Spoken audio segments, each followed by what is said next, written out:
The Galactic Academy of Advanced Sciences, GAAC. Even mentally pronouncing those words makes my third stomach churn with pride. I, Zixra Noom, am a fourth-year student at the most prestigious educational institution in the known universe. My crystalline sensory filaments shimmer with satisfaction every time I float through these ancient hallways, their quantum-locked walls humming with 10,000 years of accumulated knowledge. Being born into the noble gaseous species of Helix Prime certainly helped secure my place here. We are naturally gifted in theoretical physics.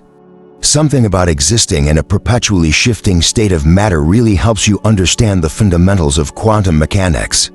My family has produced 6 grand theorists in the last 3 generations alone. No pressure, right? Look at them all scatter as I drift down the corridor. Lesser species instinctively recognize superiority when they see it. The silicon-based Petrovi scuttle their crystalline bodies against the walls. Even the mighty warrior caste Chronaxians, with their impressive exoskeletons, give me a wide berth. At the Academy, intellectual prowess is the only currency that matters, and my species, we are basically aristocracy. Incoming priority announcement.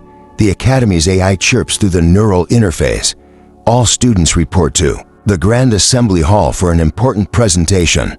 I release a put-upon sigh, my gaseous form swirling dramatically. Probably another boring orientation for some newly discovered primitive species joining the Academy.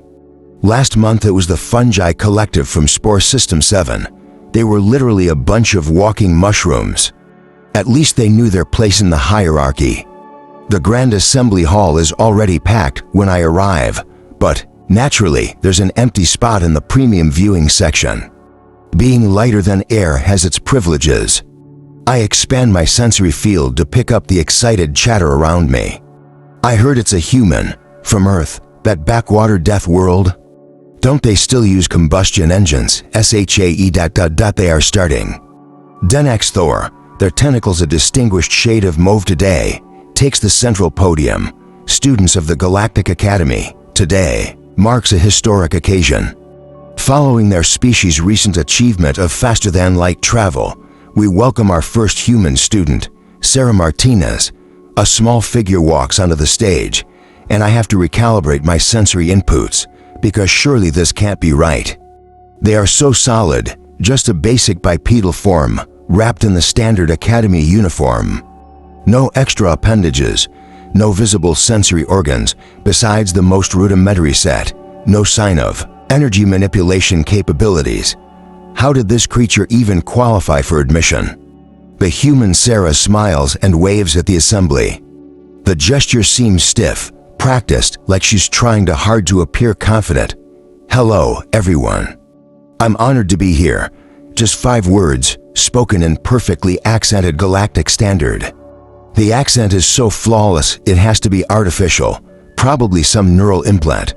Still, something about her bearing catches my attention. There's a steadiness to her that seems almost unnatural. Most new species are visibly overwhelmed by their first exposure to the assembled intellectual elite of the galaxy. This human shows no signs of intimidation. How curious and slightly annoying. As the assembly disperses, I overhear snippets of conversation from my fellow students. They are already discussing how to best avoid having the human in their study groups. After all, how could a species that only achieved spaceflight in the last century possibly contribute anything worthwhile to our advanced discussions? I find myself lingering, watching as Sarah Martinez collects her academic tablet and schedule. There's something about her that doesn't quite fit the profile of a primitive species representative, a mystery wrapped in an unremarkable package. Well, no matter, she will soon learn her place in the grand hierarchy of the Academy. They all do eventually. 3 weeks into the academic cycle, and the human continues to confound me.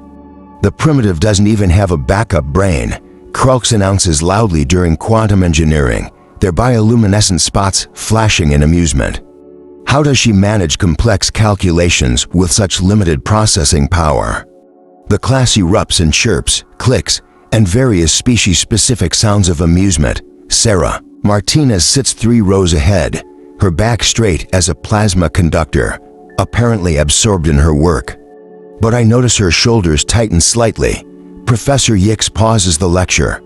Perhaps our Earth colleague would care to demonstrate the solution to the quantum tunneling equation on the board. The human rises without hesitation. The atmosphere in the room shifts from mockery to anticipation of imminent embarrassment. I expand my gaseous form slightly, preparing to enjoy the show. Sarah approaches the quantum display and begins writing. Her movements are quick, efficient, without any wasted motion. The equations flow across the board in a steady stream, but something seems off about her approach. That's not the standard method, I find myself saying out loud. Correct, Zixra. Professor Yix's tentacles ripple with interest. Ms. Martinez is using an alternative solution path. Please continue. The human's hand never wavers as she works through the problem. When she finishes, Professor Yix analyzes the solution, all four of their eyes widening. Fascinating approach, not only correct, but actually more efficient than our standard method. Where did you learn this? I developed it while working on a project back on Earth. Sarah responds quietly, already turning to return to her seat. You developed it? Krelk says. Bioluminescence flashes in disbelief. A human child invented a new approach to quantum mathematics. Not invented, Sarah corrects, her voice level, just adapted from existing principles. Sometimes having fewer neural pathways means you have to find creative shortcuts. She sits down amid confused murmuring. I find my sensory filaments tingling with curiosity. According to our xenobiology courses, humans are supposed to be brilliant at lateral thinking, but this seems beyond mere creativity. During the practical labs, things get worse. The Chronaxians refuse to partner with her, claiming her primitive immune system might contaminate their samples. The Petrovi whisper that her carbon-based biology will corrupt their silicon resonance frequencies. I end up paired with her by default during advanced particle manifestation. None of my usual lab partners are present. Up close, I notice strange marks on her hands, old scars that suggest stories far removed from academic life. Your electron stabilization is sloppy, I comment, watching her work. The containment field is barely holding. It will hold, she replies, not looking up. The containment field does hold, despite violating 3 principles of energy distribution that I thought were fundamental laws. Later that week, during physical combat training, a ridiculous requirement insisted upon by the warrior caste representatives, I witnessed something even more peculiar. The human moves wrong. Not wrong as in incorrect, wrong as in impossible. Her reactions are too fast, her movements too precise. The instructor, a veteran Chronaxian warrior, notices too. Where did you train, human? They demand after she effortlessly counters a neural shock strike. Here and there, Sarah answers vaguely, already moving to the back of the training queue. The mysteries pile up. She never uses the sleep pods in the dormitory section, claiming a preference for her species' natural rest cycle. But I have observed her during night periods, walking the quiet halls with the alertness of a predator species. She takes extra portions in the nutrition center, but remains slender by human standards. Her academic records show she's simultaneously enrolled in courses spanning wildly different specialization tracks. The final straw comes during an off-world training exercise. Our shuttle hits unexpected gravitational turbulence, throwing most students into panic. While even our pilot struggles with the controls, I notice Sarah's breathing and heart rate actually slowing down. Her eyes scan the cabin with a calculated efficiency of someone evaluating threats and exits.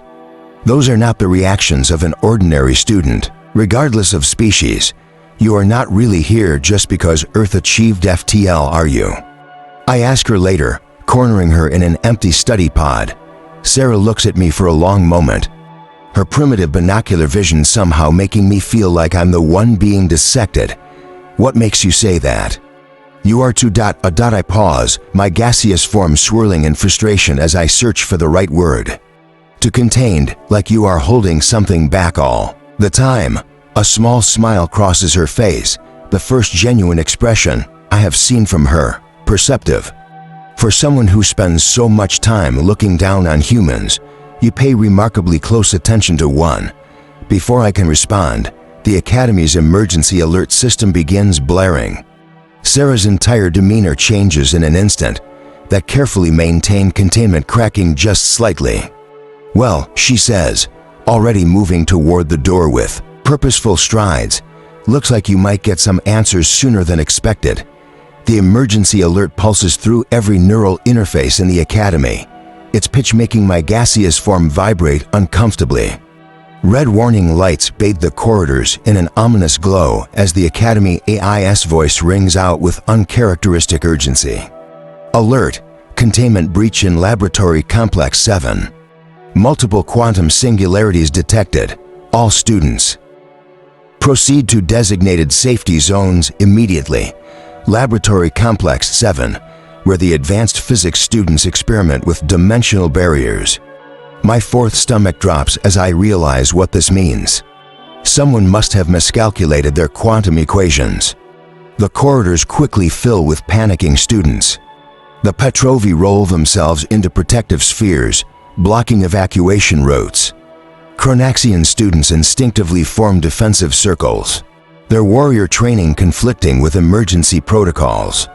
Even the normally composed Helix Prime students around me lose coherent form, their gaseous bodies dispersing in anxiety. "The safety zones won't help us here," a quantum theory student shouts, their tentacles writhing in distress. "The singularities are multiplying.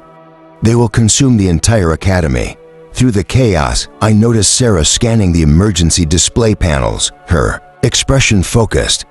The containment fields are failing because they are trying to suppress all singularities simultaneously, she mutters, more to herself than anyone else. "The safety protocols are begin ... double quotes, but she cuts me off. "Your safety protocols were designed for single-point quantum events. This is different. Look at the pattern." She gestures to the nearest display, where multiple red dots pulse across the Academy blueprint. My sensory filaments tingle as I process the data. She's right. The singularities are appearing in a distinct sequence. "We need to reach the main control center," Sarah says, already moving against the flow of fleeing students. "Are you insane?" I find myself following her anyway. The control center is 3 levels below the breach zone, exactly where we need to be. A violent tremor rocks the Academy. Through the quantum-reinforced windows, I see space, itself beginning to warp. The dimensional barriers between realities are starting to break down. We reach the central atrium to find absolute chaos. The Academy's most brilliant minds, representing hundreds of advanced species, mill about in panic. The dean's voice booms over the communication system, ordering an immediate evacuation. But the nearest evacuation points are 20 minutes away. A Chronaxian commander protests. "The singularities will reach critical mass in 15. The shuttles can't handle quantum distortion anyway," adds a Petrovi physicist. "We will be torn apart before reaching minimum safe distance." I watch as our supposed best and brightest dissolve into arguments and accusations. The Chronaxians want to fight, despite the impossibility of battling a quantum event. The Petrovi propose surrendering to the inevitable. My own people suggest dispersing our gaseous forms to minimize casualties, abandoning the solid species to their fate. In the midst of this, I notice Sarah has grown very still. There's a look in her eyes I have never seen before. Not fear, but something far more dangerous: recognition. "You have seen this before," I realize aloud. "This exact scenario, similar enough," she replies grimly. "Though last time, it was an experimental fusion plant in Nevada. Lost a lot of good people figuring out how to stop it." Before I can process the implications of that statement, another tremor nearly knocks us off our feet. The quantum distortions are getting worse. Through the windows, we can see reality itself beginning to fragment. The containment protocols are failing, the Academy AI announces. Quantum cascade failure imminent. Time to critical mass, 12 minutes. The news sends another wave of panic through the crowd. Several students make a break for the emergency exits, only to be driven back by waves of quantum distortion. We are trapped in the chaos. I notice something strange. While everyone else radiates fear, Sarah's vital signs are remarkably stable. She's not just calm, she's preparing for something. Someone needs to take charge, I say, more to break the tension than anything else. Sarah nods once, decisively. Yes, they do. And then she steps forward, her voice cutting through the panic with practiced authority. Everyone shut up and listen carefully, because we have got exactly 11 minutes to save reality as we know it. The change in Sarah Martinez is so dramatic that my sensory filaments go into overdrive, trying to process it. Gone is the quiet, reserved student. In her place stands someone else entirely, someone used to command. You, Petrovi physics team, she points to a cluster of crystalline beings. Access the quantum mainframe. I need real-time data on singularity formation patterns. Chronaxian engineering squad, get to the power distribution hub. When I give the signal, you will need to execute a precise power surge through the containment grid. Who put you in charge, human? A Chronaxian warrior student demands. The fact that I'm the only one here who's handled a quantum cascade failure before. Her voice carries an edge that makes even the Chronaxians step back. Nevada wasn't my first rodeo either. There was the dimensional rift in Dubai, the quantum storm in Singapore. My gaseous form swirls in shock as the implications hit me. You are not just a student. Lieutenant Sarah Martinez, Earth Defense Force, Quantum Crisis Response Unit, she confirms, not pausing in her rapid-fire instructions. Earth achieved FTL travel 3 years ago. We have spent those years dealing with the consequences, dimensional tears, reality breaches, everything that comes with pushing physics too far too fast. But you are so young, I protest. A grim smile crosses her face. Earth years hit different when you are constantly patching holes in reality. She turns back to the assembled students. Right now, this is just like Singapore. The quantum singularities are appearing in a cascading pattern because they are linked. We don't need to contain them all. We just need to break the chain reaction. That's impossible, a senior physics student protests. The energy requirements alone. Not if we use the Academy's own quantum field generators, Sarah interrupts. They are already linked to every lab in the complex. We can repurpose them to create a resonance pattern that will disrupt the cascade. She moves to a control panel, her fingers flying over the interface with practiced speed. The trick isn't fighting the quantum breakdown, it's redirecting it. In Singapore, we used the city's power grid. Here we have something better. The next few minutes are a blur of activity. I find myself relaying commands between teams, watching in amazement as Sarah coordinates the response with military precision. She's everywhere at once, adjusting calculations, redirecting power flows, organizing evacuation routes for the sections we can't save. Lieutenant Martinez, I say during a brief pause in the action. You've been preparing for this since you arrived, haven't you? Part of my mission was to assess the Academy's crisis response capabilities, she admits, checking a readout. We figured something like this might happen. Your theoretical knowledge is centuries ahead of ours, but Earth has practical experience you can't imagine. A memory surfaces. Sarah in combat training, moving with impossible precision. The physical enhancements, standard issue for quantum crisis teams. Enhanced reflexes, reinforced skeletal structure, neural processors to handle combat calculations. Turns out regular human bodies don't handle well when reality starts breaking down around them. Another tremor rocks the Academy. Through the windows, I can see 3 labs disappear into quantum foam. Singapore was worse, Sarah says, noticing my distress. We lost half the city before figuring out the solution, but we saved the other half, and we learned. She turns to address the assembled teams. Quantum cascade reaching critical point in 3 minutes. Everything has to be perfect from here on out. Chronaxians, ready on the power relays. Petrovi, I need those containment field calculations locked in. My Earth team, well, just me this time, but that'll do. What, Earth team? Someone asks, usually work with a full crisis response squad. Had to leave them behind. Academy rules about limited enrollment from primitive species. There's a hint of satisfaction in her voice. Pretty sure those rules are getting revised after today. The Academy AIS voice cuts through the tension. Quantum cascade approaching critical mass. Time to total reality failure, 2 minutes. Sarah takes a deep breath, and I notice something extraordinary. While every other being in the room shows signs of stress, elevated heart rates, erratic neural patterns, destabilized forms, her vital signs are rock steady. She's not just calm, she's in her element. Right, time to pull a Singapore. She hits a series of commands on the main console. On my mark, everyone, if we succeed, we save the Academy and prove humans can handle advanced physics. If we fail, well, nobody will be around to care about species hierarchy anymore. The quantum distortions are visible now, reality rippling like water around us. Sarah stands at the center of it all, looking more solid and real than anything else in the warping space around us. You know what humans are really good at? She asks, fingers poised over the final command sequence. Improvising when everything goes wrong, and everything going wrong, that's just another Tuesday for Earth's Defense Forces. The Academy AI begins the final countdown.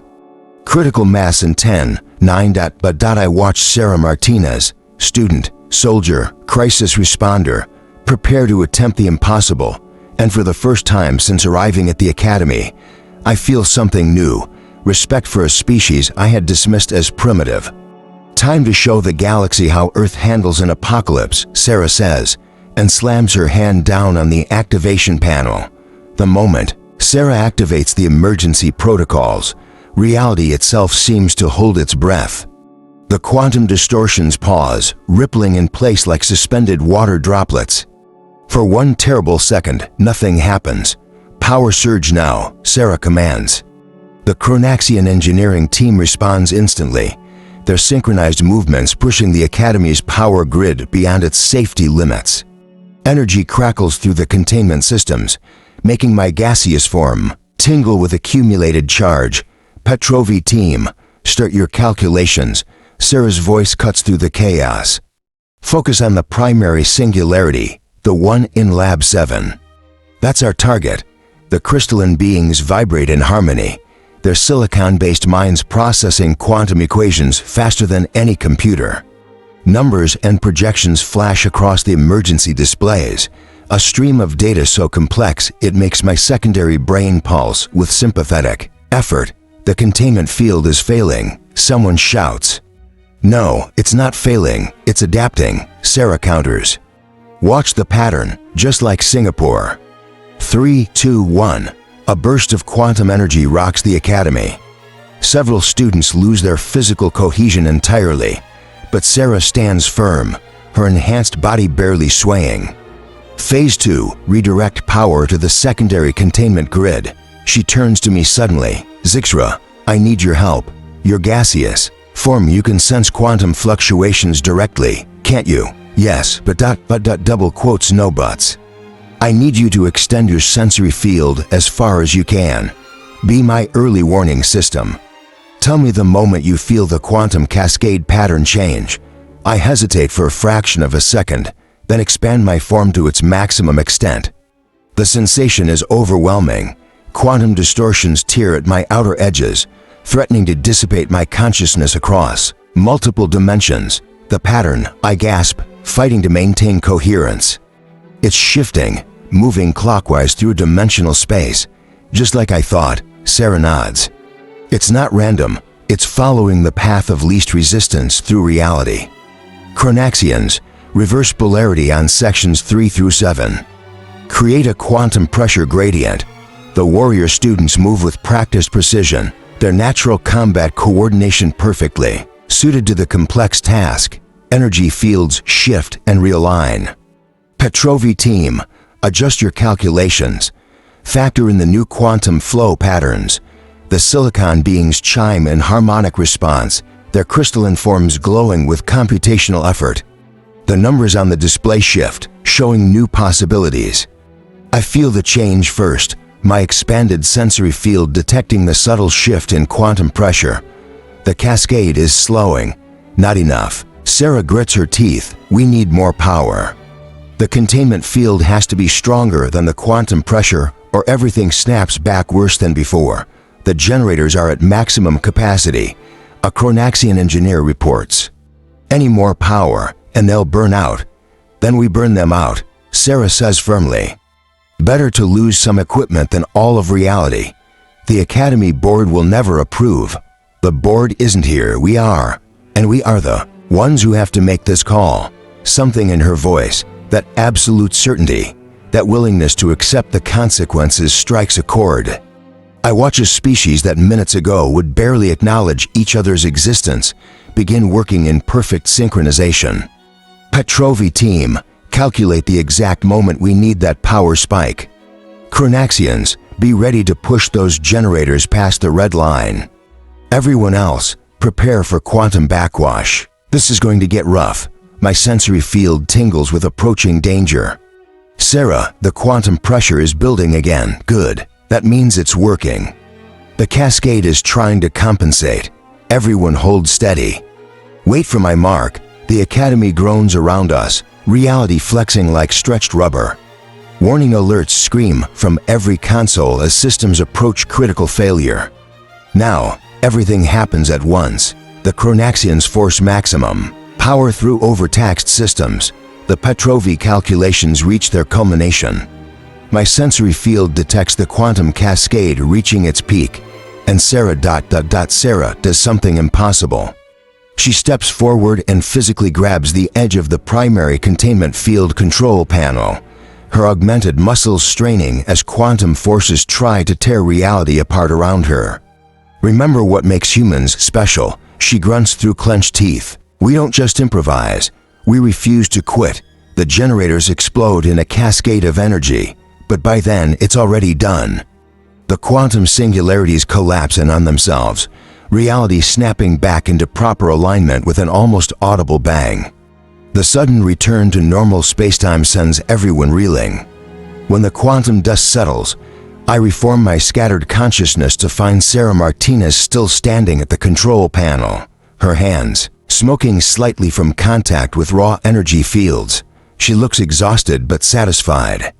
Just like Singapore, she says quietly, except with better help this time. The Chronaxian commander steps forward, making a formal gesture of respect. We judged wrongly, thinking your species primitive. Today, you proved otherwise. No, Sarah shakes her head. Today, we all proved something.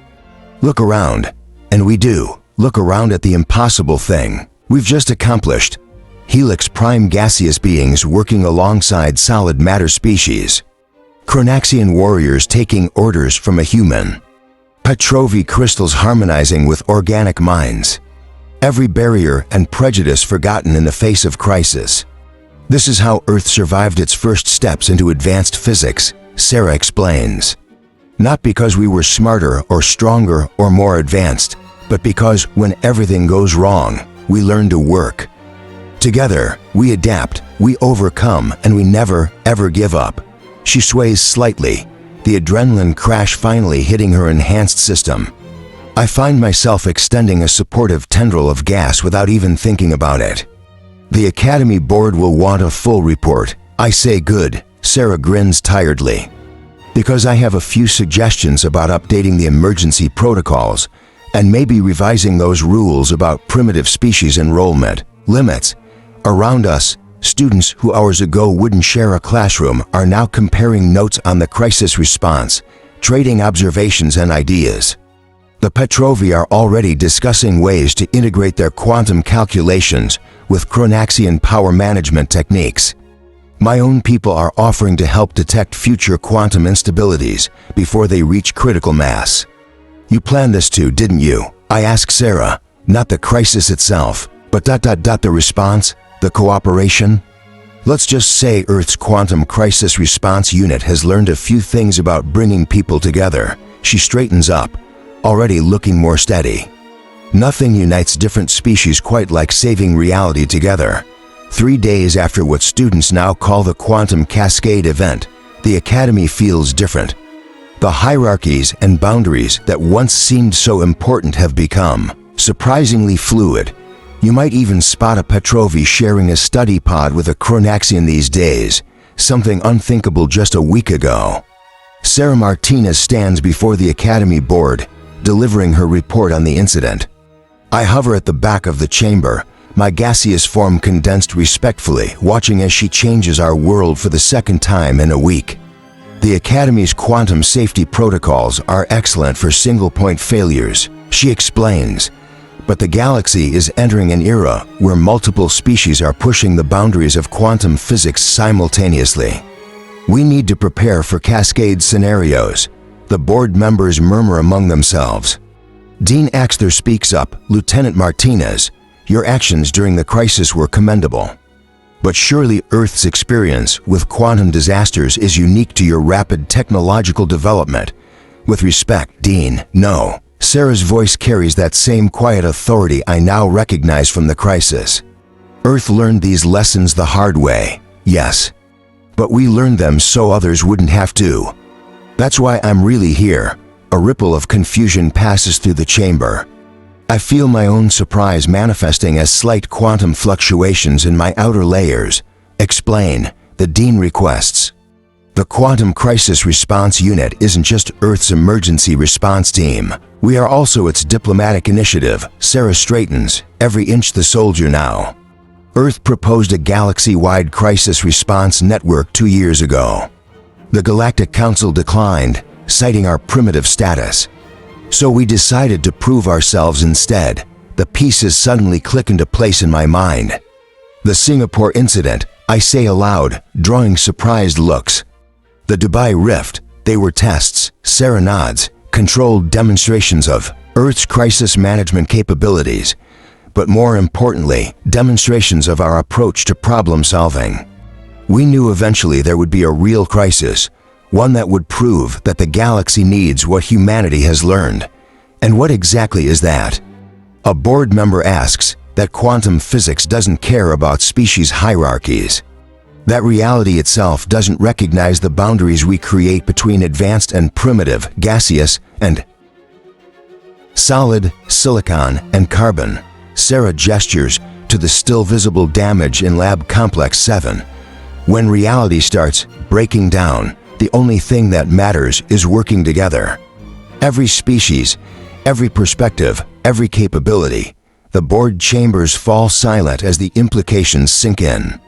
An emergency response network connecting every major scientific institution in the galaxy, sharing knowledge, resources, and most importantly, Earth's hard-won experience in handling disasters. The Galactic Council has already approved the initiative, Sarah adds quietly. They were watching our response to the Cascade event. All they needed was proof that different species could work together effectively in a crisis. You all provided that proof, more silence. Then Dean Axter's tentacles ripple in what I recognize as suppressed amusement. Rather clever, Lieutenant, using our own prejudices and assumptions to engineer exactly the demonstration you needed. Humans call it killing two birds with one stone, Sarah replies with a small smile. We get to help protect the galaxy from quantum disasters and break down some interspecies barriers in the process. As the board moves into closed session to discuss the initiative, I catch up with Sarah in the corridor. You never mentioned you were a senior officer in Earth's Defense Forces, I say. Accusingly, actually, I'm not. Her smile turns mischievous. I'm the commanding officer of the entire Quantum Crisis Response Unit. The lieutenant rank is just for diplomatic simplicity. My gaseous form swirls in shock. But you are so young. Remember what I said about Earth years hitting different. Try living through 50 quantum disasters. You grow up fast. She starts walking toward the Academy Gardens, and I find myself floating alongside her through the quantum-reinforced windows. I can see groups of students from different species studying together, comparing notes on the crisis response. You know what the really funny part is, Sarah says, watching them. Everything in my student file is completely true. I am here to learn.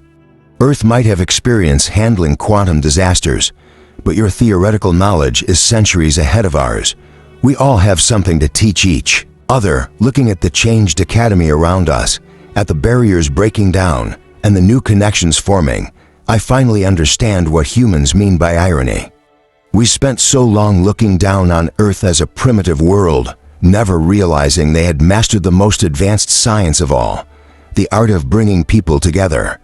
Commander Martinez, I say formally, using her proper title at last, I believe I owe you an apology for my earlier prejudice. Save it, she grins. Put it into action instead. The galaxy's going to need all of us working together. The quantum cascade event was just the beginning. Reality isn't finished throwing challenges at us yet. As if to prove her point, the emergency alert system suddenly chimes. Not the crisis tone this time, but a standard notification.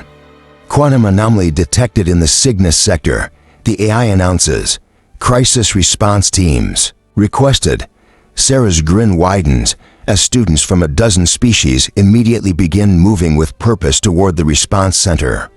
See, just another Tuesday in the galaxy. Coming along, Zixar. I could use a quantum-sensitive gaseous being on my team. And just like that, I realize how much I've changed, too, because I don't even hesitate before following humanity's most fascinating representative toward our next impossible challenge. After all, someone has to help keep reality from falling apart. Might as well be a human and her motley crew of former species supremacists. Welcome to the new age of galactic cooperation. Turns out we were all a bit primitive before we learned to work together.